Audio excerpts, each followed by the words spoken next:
Well, it's time for another tutorial here from your humble journalist. We're going to go back over a few points here. The first one being that the Patriot Act allows for access, and access that can be classified and kept secret.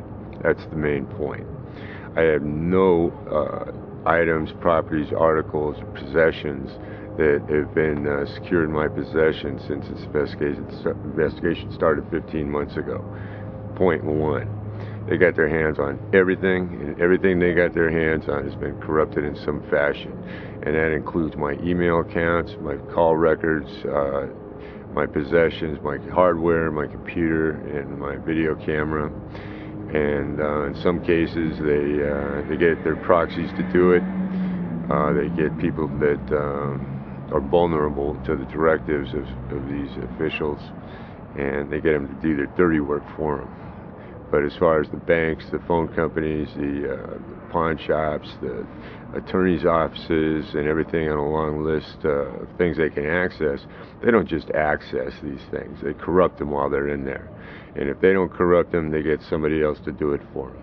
It's that simple. So I don't have any possessions that have actually been in my possession the whole time, and everything that most people consider personal or private has been accessed and corrupted at some point. Item number two, for me to this work, chances of me getting paid are pretty slim. Okay, but what's my recourse? The guy's out of the country. When I do, take him to small claims court, have a dispute of some kind? Of course not. The whole thing was designed to slow down my other writing, which they know is the book about them and their malfeasance. Okay? So I'm not really expecting to get paid, but I'm going to fulfill the terms of the contract, the agreement. And for $225, I will expect to get paid for the good work that I've done. But if I don't, it'll be another example of how they use people outside of the U.S. jurisdiction to do their dirty work for them. Because once it's out of the U.S. jurisdiction, then they have built-in immunity, let's say, from any recourse. I can't take that to a court in the United States and say that the feds did it, you know, because it was one of their proxies out of the country. That's why my calls get rerouted to Argentina, the Philippines, everywhere but the U.S. And that's also how I know that this investigation is illegal. And the FISA court rules they got 360 days. That's it. This thing's going on for 15 months. So now they're using proxies outside of the U.S. because they know that if it was in the U.S., it would be illegal.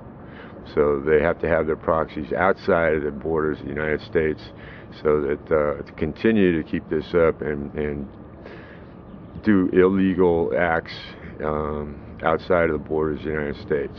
That's how they're doing it, and I understand perfectly what they're doing.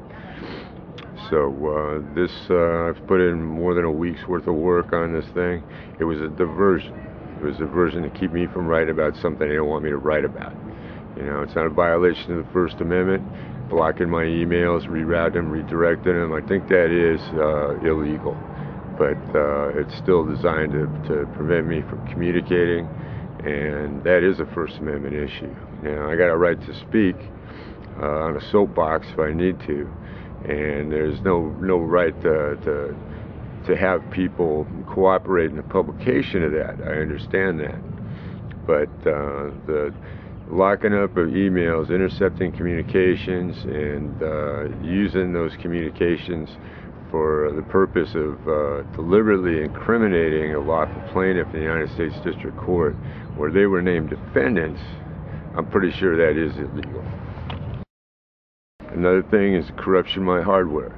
You know, if there's anything illegal on my hardware, my video camera, my computer hard drive, I didn't do it. That's why I haven't touched them. I haven't gone to the back of my computer. I haven't touched it because I know it was accessed. Okay. Now, they want me to go in there with a screwdriver, and then there's little ways. I think they use a special glue when they manufacture these things, and the screws should be intact. It should look like there was never anybody except the manufacturer that sealed that thing up for shipping. Okay? And that's why I deliberately have not touched the back of it. So I'm expecting that, I think the hard drive was switched or tampered with when it was removed from my possession.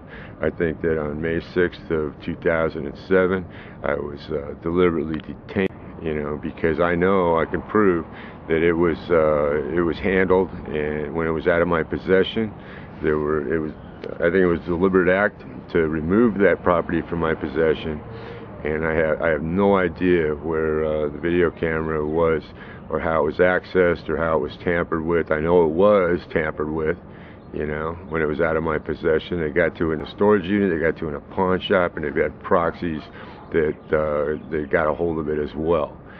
So that's why I'm going to hold on to it. There should be nothing that's illegal or illicit on any of my hardware or in my possessions.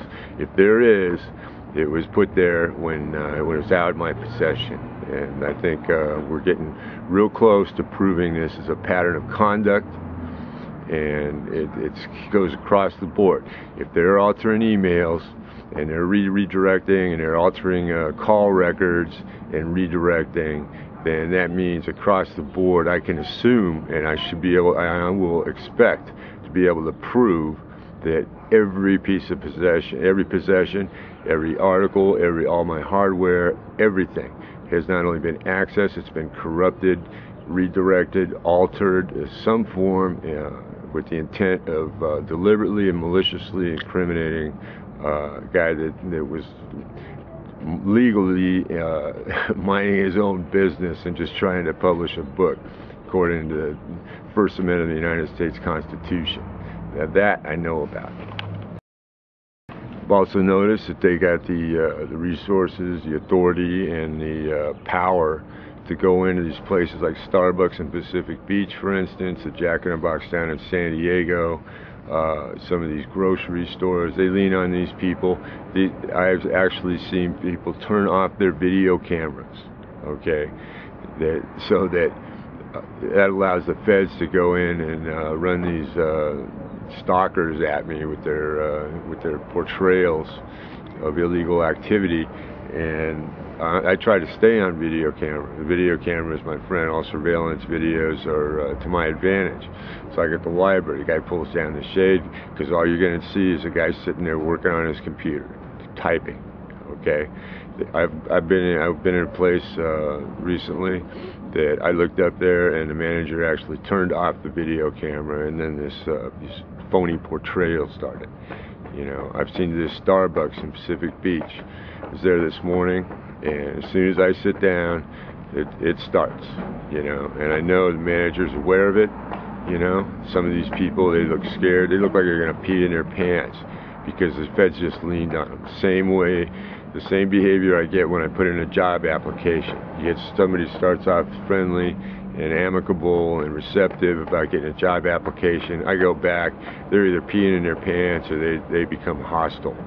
Okay, that's not a coincidence, And I've been writing down the places where I've been, where I know these people have been leaned on or lied to, or bogus allegations and accusations have been made against me.